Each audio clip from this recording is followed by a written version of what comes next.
him. How about that? Perfect. Yeah, we had him on before. We've had him twice already, but now he this was is a new. tremendous yesterday. So Yeah. that being said, I'll turn it over to Elaine, but thank you to everybody that's participating today from Sunny Isles Beach. Thank you very much for taking your time.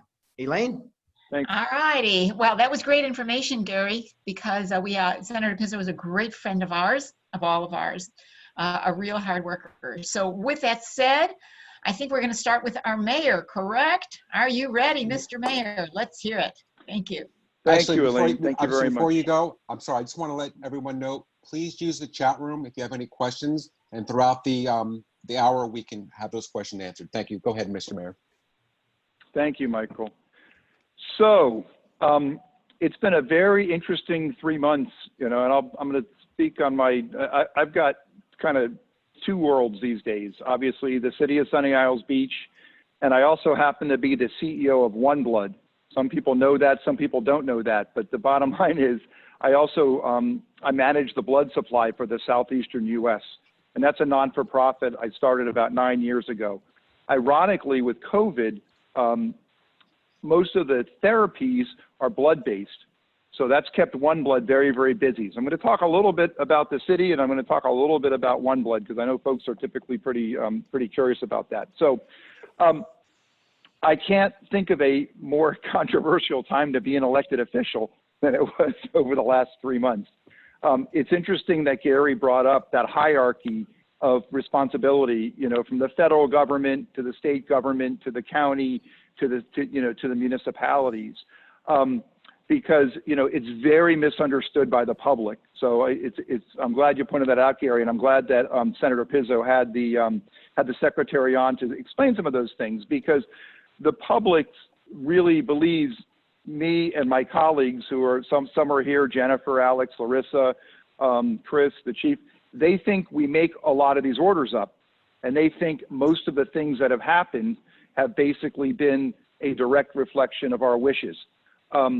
And while I agree with most everything that's been done in terms of the shutdown and in terms of really trying to, trying to get everybody to shelter at home, we don't control most of it, as we all know. That doesn't mean that we've tried to hide behind that or shirk our responsibility, but the bottom line is it's very misunderstood by the public. And so my phone and my email has been lighting up for about 3 months now with some of the most horrendous messages you've ever heard. And a lot of it centers around the beach.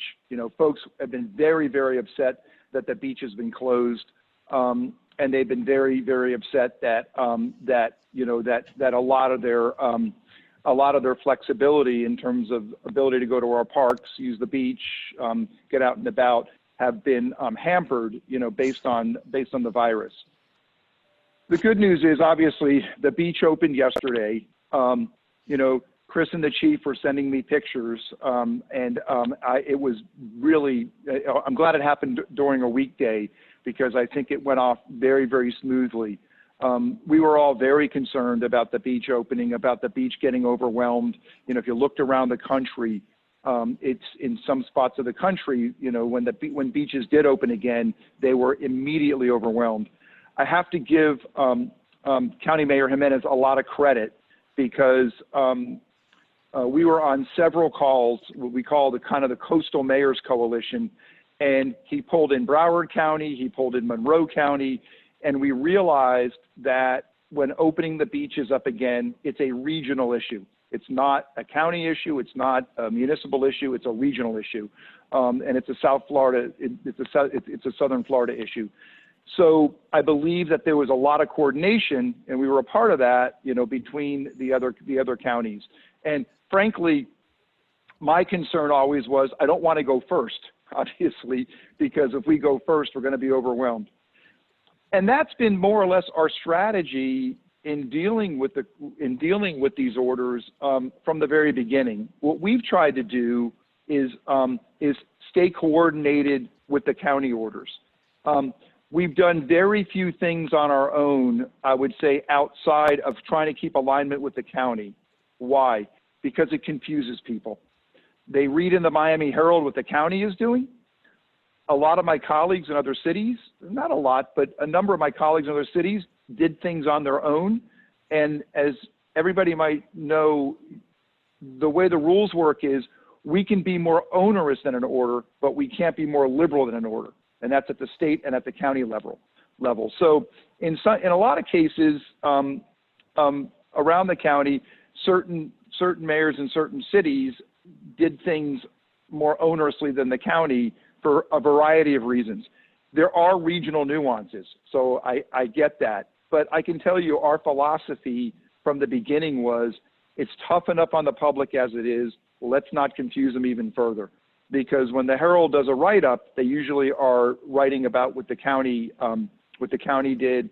I see Farrah on there. When the community newspaper does a write-up, they're usually writing about what's happening around town as well. So we've tried to keep alignment, and that strategy's worked pretty well. I think that we've mitigated a lot of confusion. Like I said, most of the calls I get are people that are frustrated. They're frustrated with the fact that they're closed up and, that to stay at home, especially, a month to 6 weeks ago. So that's been, it's been a very interesting time, from that perspective. I feel terrible for our local economy. I mean, this has been some of the most frustrating part. I see Stephanie on the phone. Nobody is immune from this. I don't care if you own a big hotel or you own a nail shop. Everybody's getting affected, and everybody's getting affected, and it's very, very difficult. You own a big hotel, your problems are more expensive. You own a nail shop, it's relative. You have the same set of issues. And so clearly from our perspective, we've been very excited about at least getting businesses, about businesses' ability to reopen again in some form or fashion. So we're very happy to see that as well and get some kind of normalcy, back to our day-to-day life, within the city. Beyond that, I just want to thank everyone. We've got a great staff. Chris is on the phone. Some of my fellow commissioners are on the phone. The chief's on the phone. Everybody did their part. Everybody did a really good job. For me personally, it was almost like a double whammy in the sense of, like I said, managing OneBlood. We had a lot of focus at the OneBlood level on bringing up COVID convalescent plasma, bringing up antibody testing. We've done a lot of things through OneBlood. So I wanted the vice mayor's on the phone. I relied a lot on Larissa through this period, trying to keep a balance between my various responsibilities. So I want to kind of publicly thank her as well.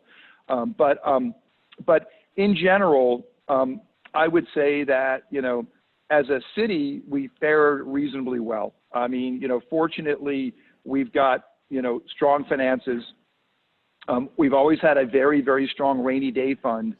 And our city manager, did a very good job at balancing, the whole idea of work at home, essential personnel, and obviously our police force are essential personnel. But I believe that that Chris and the chief, that everybody did a very good job in creating a balance for for the needs of the city, the needs of the residents, and keeping our staff and our personnel safe as well, safe and healthy. So that's more or less an overview. I would say, like, again, a lot of the public's frustration, I would say, was based on some frustration in general, but a lot of it was based on misunderstanding. Misunderstanding on why we're doing what we're doing and what we can control. So we had a lot of, so we've tried to have a lot of interaction with the public in terms of making them understand what we're doing and why we're doing it. I've written several pieces. I don't think that there's probably every other day something goes out on the city website. So so that's really been been it in a nutshell. Okay, I see a few questions here before I turn it over to okay, Elaine, to everybody. SIB has planned protest. How did you handle it? Okay, that's a good question. So and I'm going to let the chief speak to that a little bit more, but we were very, very fortunate in that the day of the protest, the protesters decided to go somewhere else. They didn't come over the bridge. Okay, so ironically, we had this, and it was on social media, and everybody was but to the chief's credit, the chief was ready. The chief has helped all the agencies around him, and so when we asked for help, we got a lot of backup. And so, this is the benefit of being a part of a broader community, a part of a region, and not staying isolated. I talk to my regional mayors on a regular basis, Enid and Gabe, and so, we've got a very good working relationship with everybody around us, and so does our chief with our chiefs around us. So we were very fortunate to have as many law enforcement resources as was necessary. But it was much ado about nothing. We were very fortunate in that ultimately the protesters didn't come over the bridge. We've gotten calls from federal law enforcement, that they monitor social media, and we got calls that Trump branded assets were going to be violently, attacked. Again, do we believe it was going to happen? Probably not, but you have to prepare. You have no choice. So again, kudos to the chief.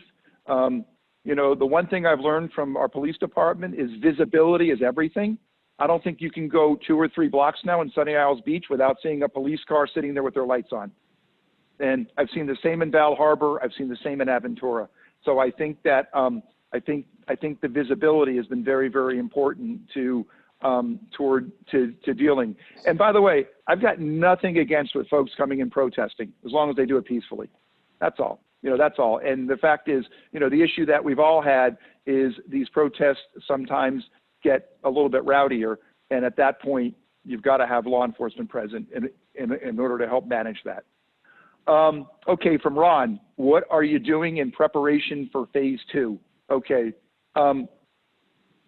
And I'm going to let Chris answer that because I'm going to turn it over to Chris, and I'm going to let Chris answer that because Chris has been, Chris has really been orchestrating a lot of our response. And I think, again, I think him and his staff have done a great job and are working with the police department as well. So I'm going to turn it over to Chris at this point, our city manager, and I'm going to kind of let him give you a little intro, and he can talk about phase 2. So. Chris, you've got to go off mute. Yep, you're still talking. I see you talking, but you're on mute. Oh, you got to go to the bottom of the screen with your cursor, and where it says, and you should be able to turn yourself off mute. You got it? There you go. I got it now. I'm going to go on mute, so I don't. Can everybody hear me? I'm on. Yep. Yes, Okay, you're good. So following up on that is really just a continuation of the meetings and the calls that we're having. Phase 2 will come in pretty smoothly because we're also coordinated with the county mayor and our area, and the whole county managers have a call every week. The coastal managers has a call every week. For example, there's another Zoom meeting going on that may overlap a little bit with this, that is to start talking about the next phase. So I've got Susan Simpson, my assistant, on that call, and it's just a continuation of what Bud was saying. We working with fundamentally everybody. We were only stricter in 2 areas, and one only lasted 2 days. We came out first with the pools, closing the condo pools, the private pools and gyms, and 2 days later, that was a county requirement.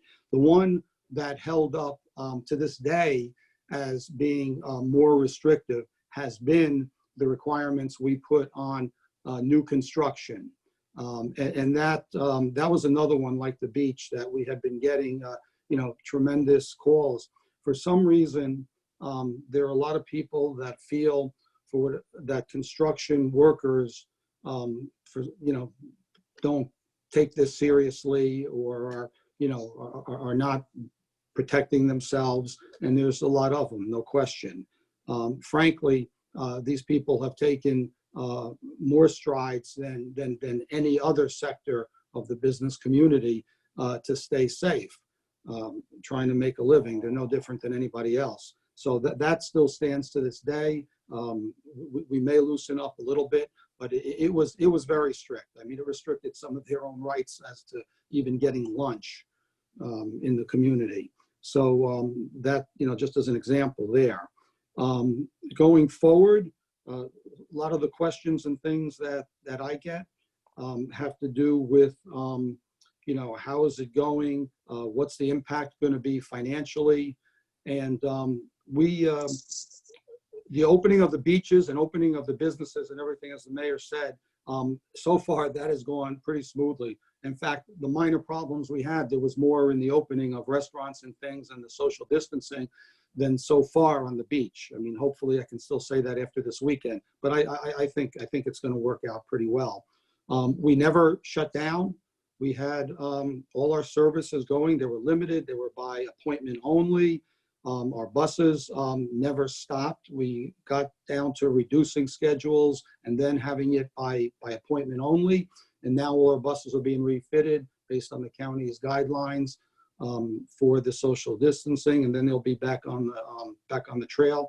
We have people working from home still, but more are coming in the office. And frankly, the work at home has, I think, maybe more productive than working in the office for some of our people.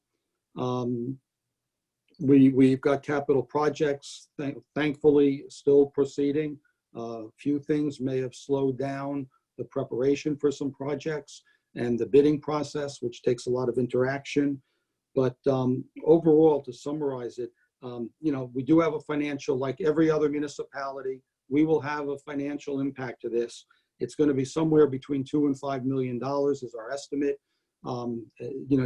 There's things that you don't even realize. Interest income, which would normally be close to $2 million, is probably going to be a few $100,000. We've got other revenues that are based on people working in businesses, utility taxes and a whole bunch of other things that are going to bring it down, not to mention business licensing and things like that.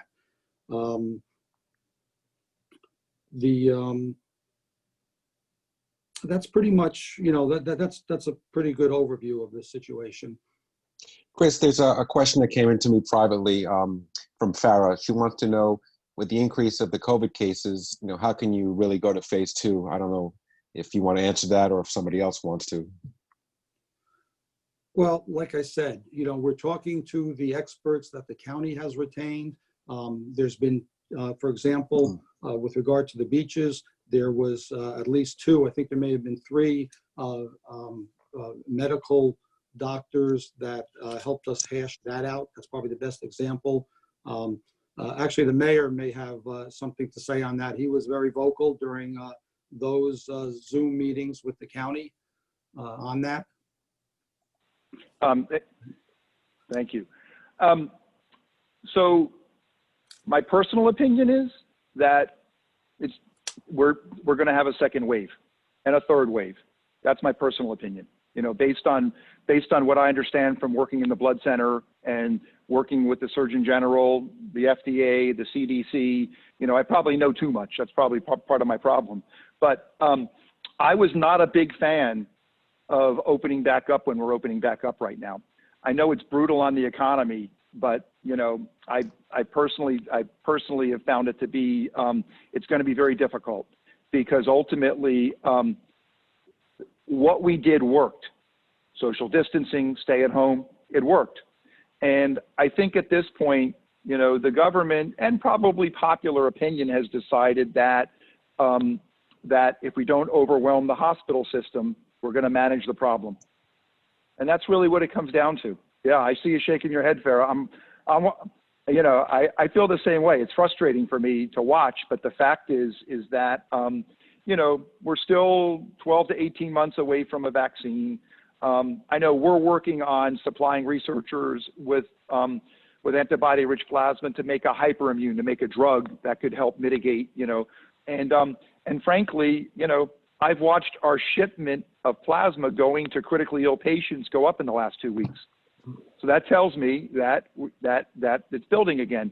But I think the general I think the general thought is amongst, government officials, amongst health officials, is that we need to get the economy back on track.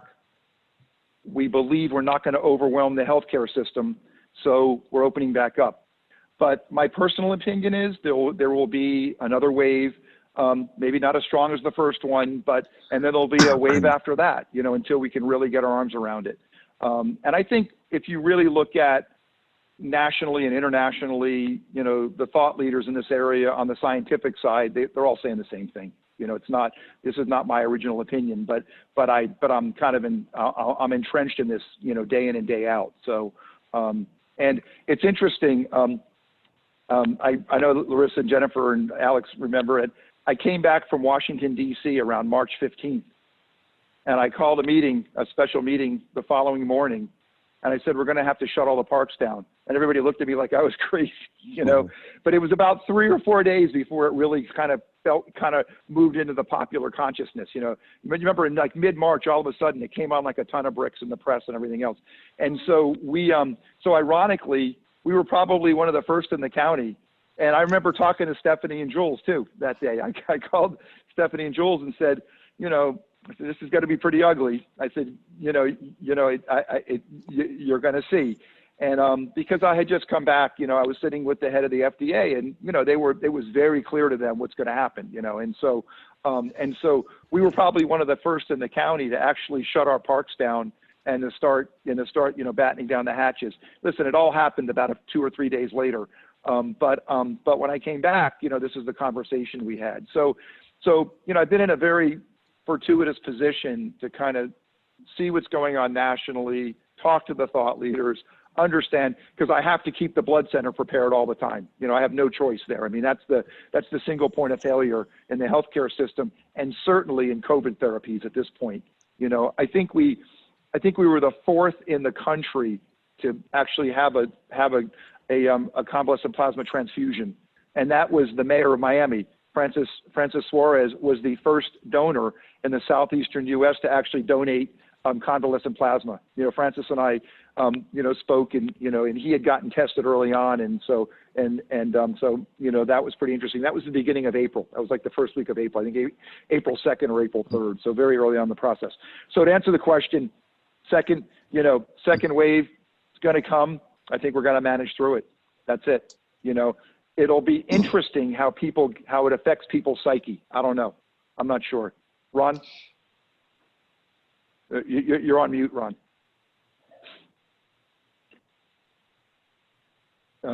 We got to unmute Ron if we. Yeah, I tried to do that. Himself. Ron, you have to acknowledge the message I just sent you. You just say yes. Yes. There you go. Okay.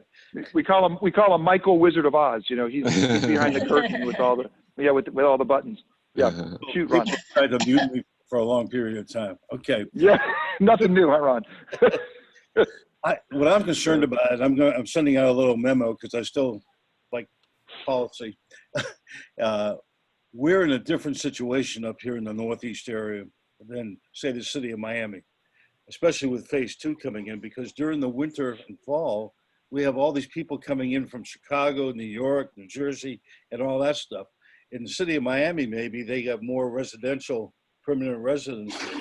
So I think we're going to be affected more adversely if we don't have a plan of action of what to do with these people coming in. I know from New York, the governor said they got to quarantine for 14 days.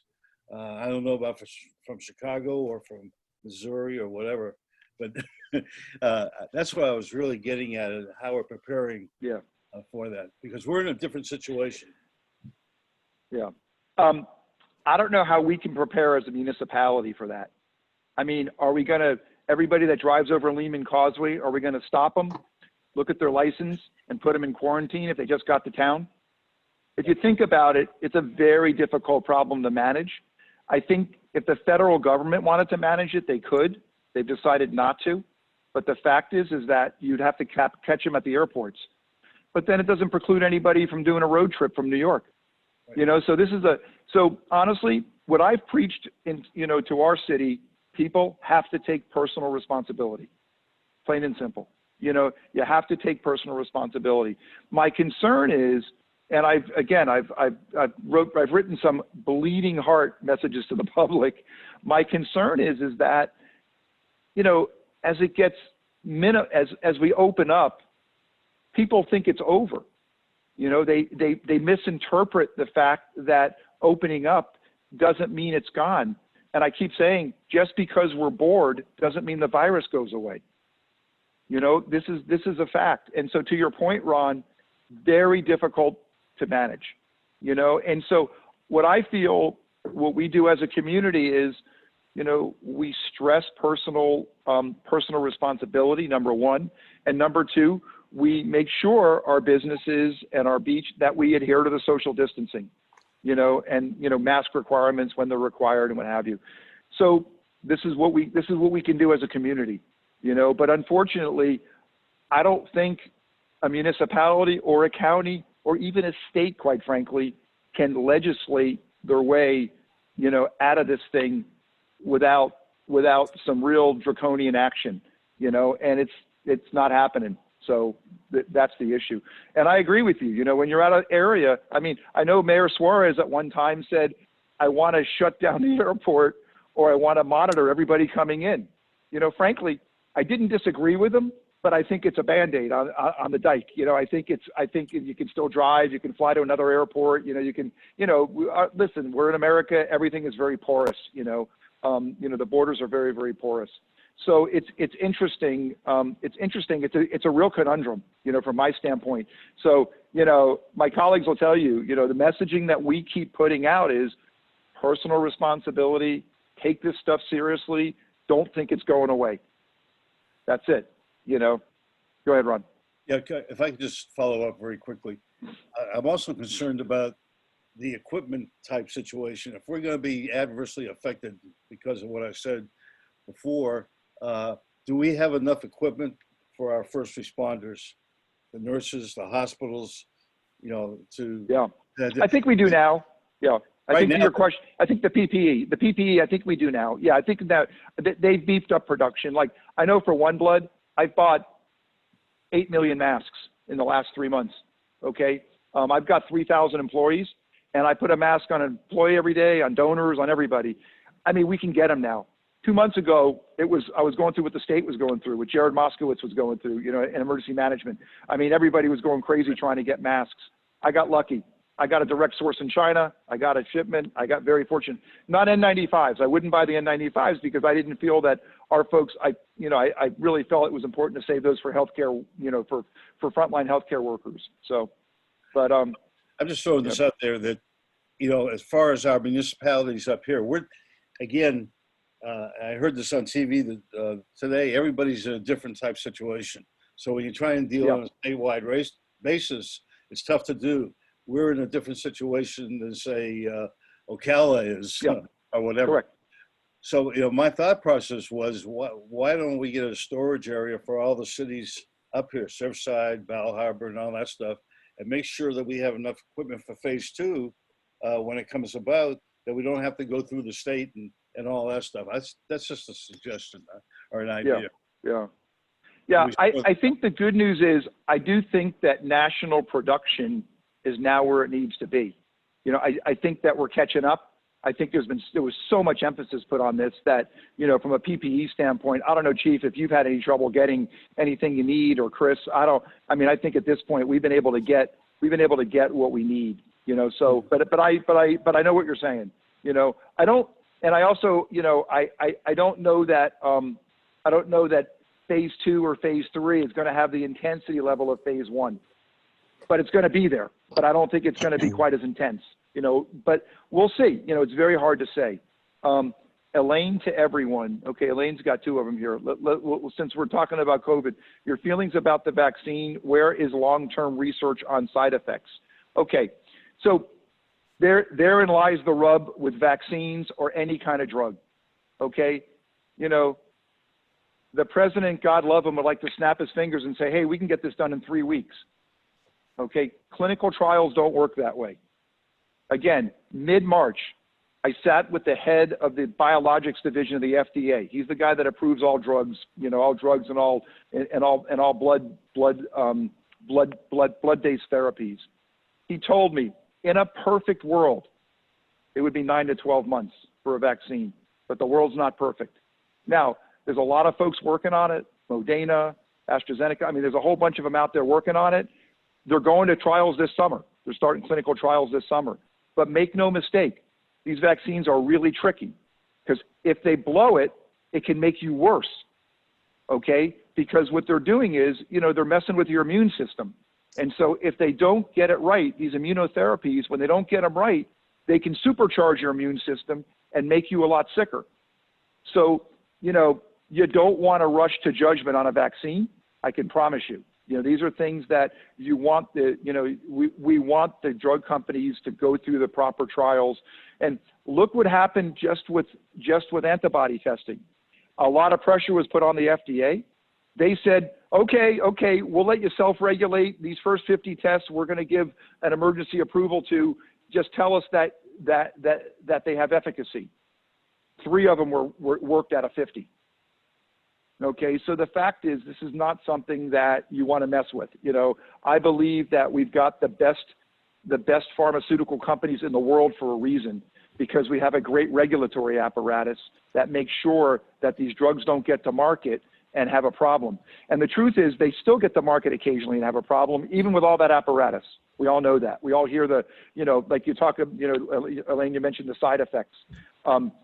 I agree. This is why you have clinical trials, and you have robust clinical trials, because you've got to test all different types of cohorts of people to make sure that whatever you're coming up with, you know, works for everybody. The irony of it is, you know, when you really look at scientific research on drugs, the efficacy of the average pill that we take, you know, we've got all these pills that we take, is about 16%. So that means that, you know, we all take the same thing for everything. But this is where immunotherapy really matters, because when you're developing things for your immune system, that's kind of precision for your particular immune system. This is what's so exciting about precision medicine and the things that we're reading about that are coming about now, where they'll take cells from our body, manipulate them and put them back, and they customize your immune system to fight a certain ailment. So hopefully with COVID, you know, we're doing some of the same things. That's what we're working on. We're working on immunotherapies. And so it's pretty interesting. So that's, you know, that's probably more than we wanted to know about COVID and drug treatments and vaccines. Hurricane season is here, evacuation plans. We've got a very robust plan. I don't think we're doing anything different than we've done in the past. The thing that concerns me is I was very concerned before the hotels were opened up, because a lot of folks go inland and they book hotel rooms in Weston or, you know, or inland. I was concerned before the hotels opened up. Now that the hotels are open again, I'm not as concerned, because I believe that, you know, we've got the flexibility for folks to evacuate and go someplace. You know, obviously all of us should, if we live on the coast, should have a friend, you know, that lives in Sweetwater, or, you know, or West Miami. You know, all of us should have a plan. But the fact is that now that we're opening back up, that's one of the positive benefits, I think, of opening back up and the hotels coming back online and motels, because ultimately, but our evacuation plans haven't changed. You know, they're old and cold. They've been kind of tried and true, and I feel like we've been like it's been going well. Okay. Anik, let me see here. FIU's Biscayne Bay campus is printing face masks and shields, and would love to help out our local communities. If you are in need of masks for essential staff, let me know. Great. Chris, you got it. Thank you, Anik. Thank you very much. That's great. So, okay, I want to let our chief talk a little bit about what's been going on with the PD. Obviously, the PD has been in the limelight these days. I will say publicly, we are not defunding our police. We have no intention to defund our police. We love our police, okay? Again, I've got nothing against the protests. What happened in Minneapolis was terrible. They should be prosecuted, but it's not a reflection of our police department, or I think police as a whole. You know, that's my personal opinion. So I believe that, you know, we've got a great PD with a great track record. And you know, while I support anybody's right to protest, I don't support vilifying all law enforcement. So, Chief, with that, there's your intro. Well, thank you, Mr. Mayor. I certainly appreciate that. I appreciate the kind words.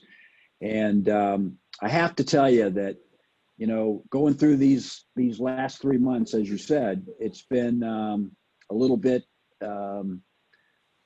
challenging, to say the least. As a matter of fact, it seems like it was just a week ago that it was the very beginning of March.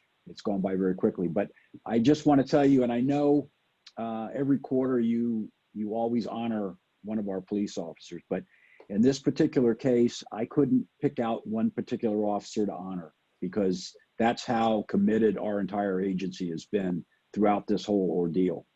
And, you know, when this thing started, we went into, you know, the state of emergency, all vacations and all compensatory leave has been canceled.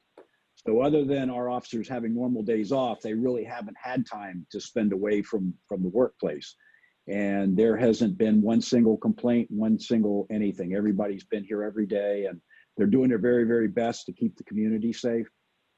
And, you know, necessity being the mother of invention, we've kind of learned how to do things a little bit differently to continue to maintain our social distancing.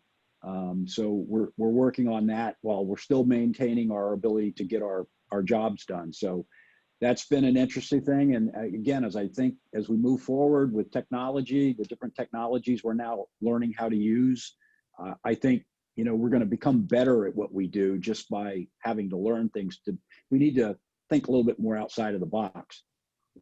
As far as the state of the city, as far as the police department goes, I have to tell you, and I know that both the manager and the mayor mentioned we did have some people that were unhappy. They were frustrated about certain things. But I can honestly tell you, I'm extremely, extremely proud of our community about the way they reacted to this. Pretty much everybody's been following the rules, and they're respectful of each other. And for that, I'd like to commend our entire community. The other thing that I have to say, I would be remiss if I didn't. Not only am I extremely proud of the job our police department has done, our entire city staff has just been amazing. They've all learned how to do different jobs. You know, some of our park employees are now doing screenings for people to come into the building. And it's just an amazing thing to watch, the teamwork that goes on, especially in the midst of a crisis. So the city, by and large, is absolutely in tremendously great hands.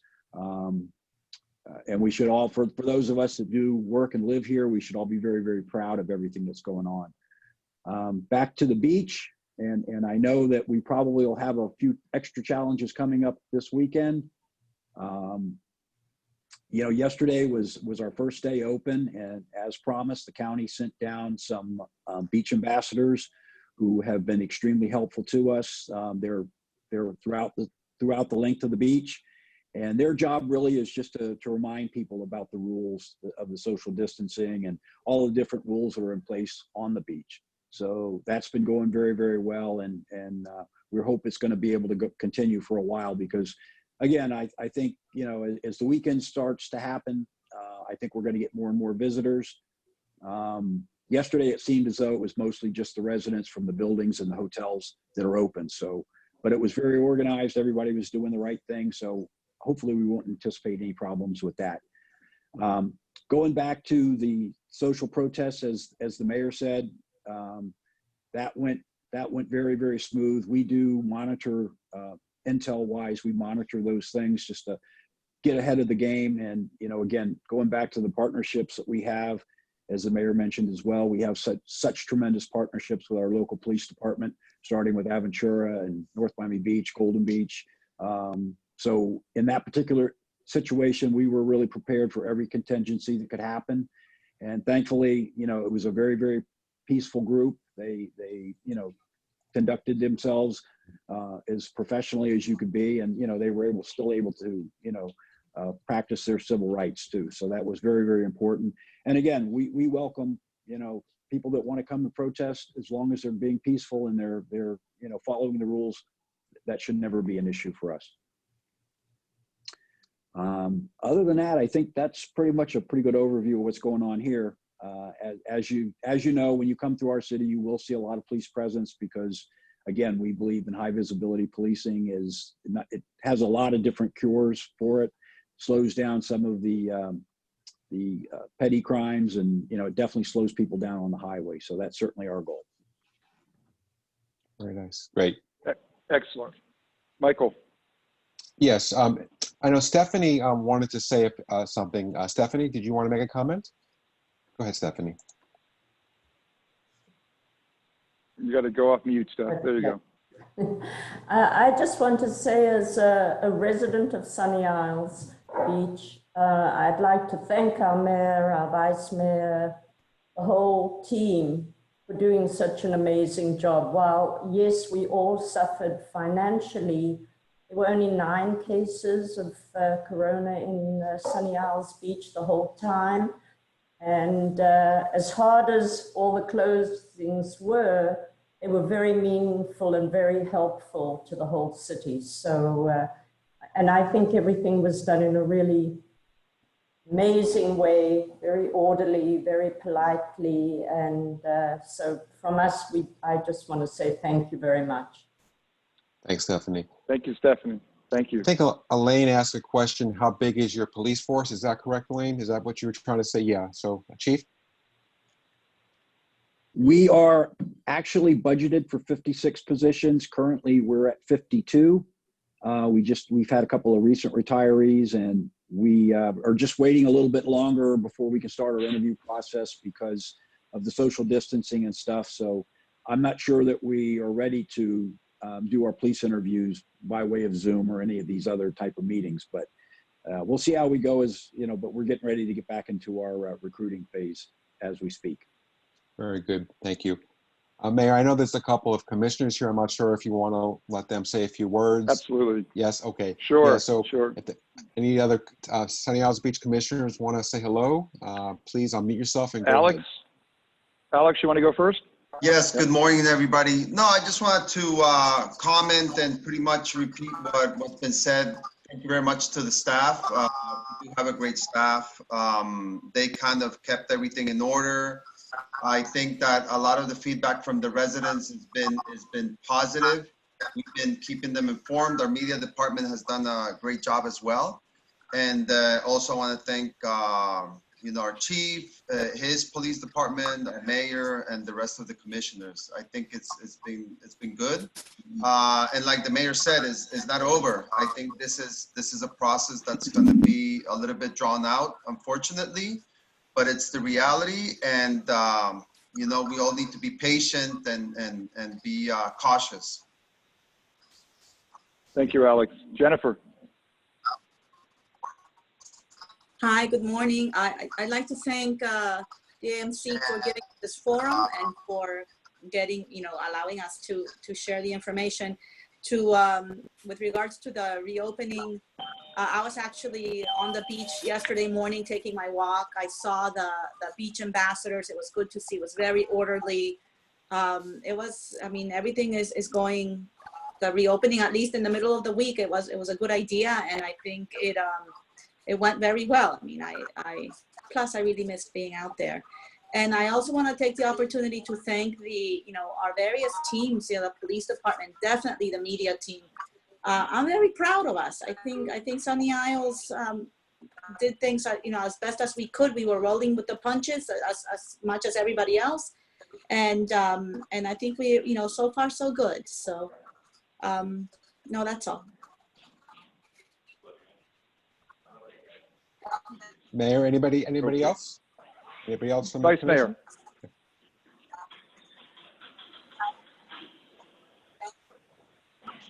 Mayor. Larissa, we can't hear you. Can we?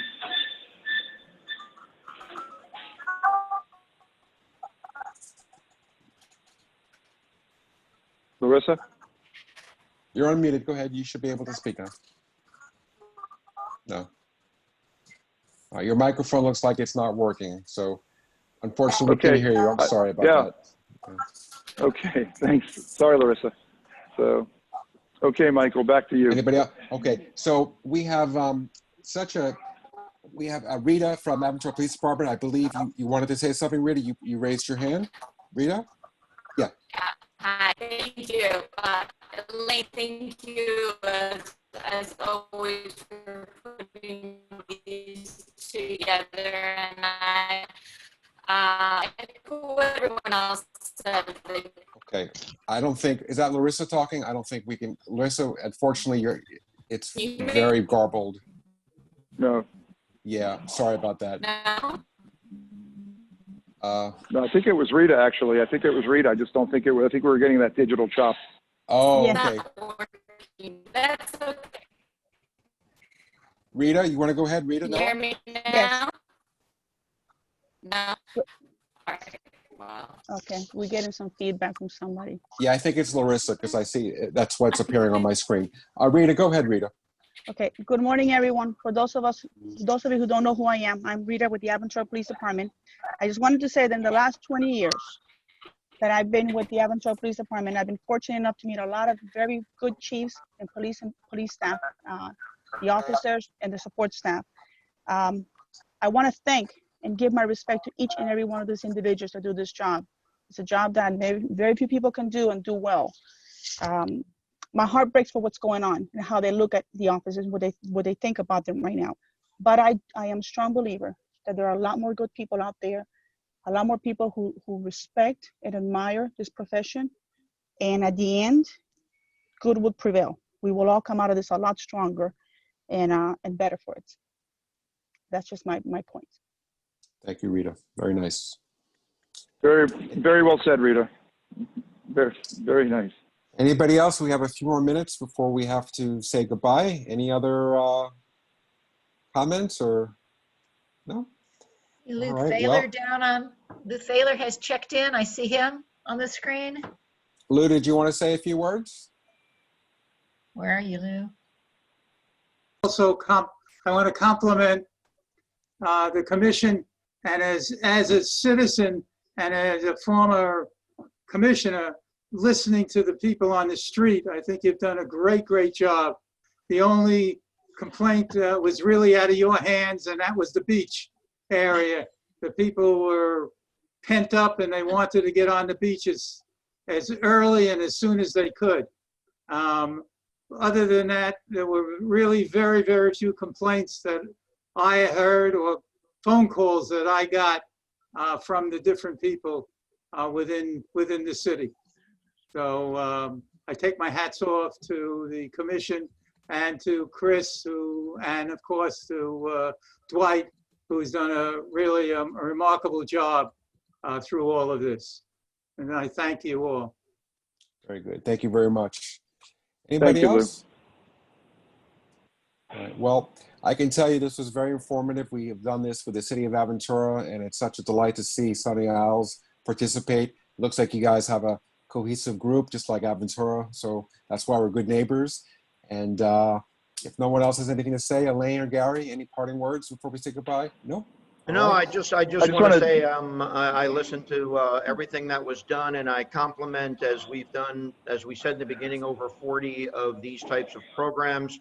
And on behalf of, the Aventura Chamber of Commerce, Elaine and Michael and everybody, as always, we compliment everybody for attending, and we sincerely compliment and thank the city officials from Sunny Isles Beach and Chief Snyder and everything like that.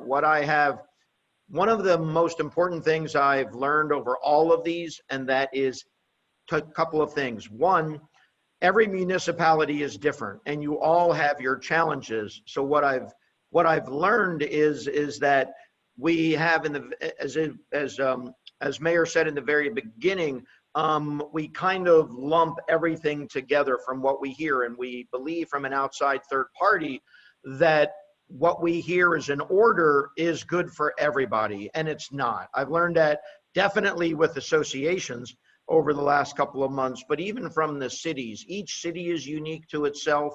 Each association in Sunny Isles, we know, is an association-driven community, condominium, let's say, association. So each one has its uniqueness, and the public really needs to understand that. There is no golden rule. There is no one plan fits all type of thing. So between Aventura, Sunny Isles Beach, and all the municipalities, I compliment you. I thank you for standing your ground. Just because you're told to do something on a certain date doesn't mean you have to do it. You need to work. You need to do what works for you. So I compliment the mayor, the commissioners, Chief Snyder, and everybody there for doing an excellent job. And we know it's not over. There will be still a period of time where we're going to need to work through this. And as we come into the summer, we know that not only now do we move out of the tourist season, but now for the beach communities, we move into the local season. So there's that battle as well, and how the hotels and beach community will adjust during this to the local community during the summertime. But on behalf of us, Elaine, I'll turn it over to you. But thank you, Mayor, for all of the information your commissioners and chief gave us today. And thank you for your time. Thank you, Gary. Elaine? It's our pleasure, as always. Sunny Isles Beach has been a sister city of ours. Very proud to work with you. Chief Snyder, I know you have a great team and you say you can't choose, but do choose. Let us do it. Let us do it. Give us that opportunity again to give your Officer of the Quarter award, please. We'd be more than happy to do that, Chief. Anything that works for you. Thank you. Okay. All right. Yeah. Well, again, thank you everybody for joining. Especially thank you all the commissioners from the city of Sunny Isles for taking the time out today. We hope we could do this again soon with another update. And thank you very much. Have a great day. Thank you, Thank Michael. you. So, bye-bye. Thank you. Thank you all. Have a good day. Mayor. Bye all. Thank you. Right. Have a Thank great you. one, Thank everyone. you. Bye-bye.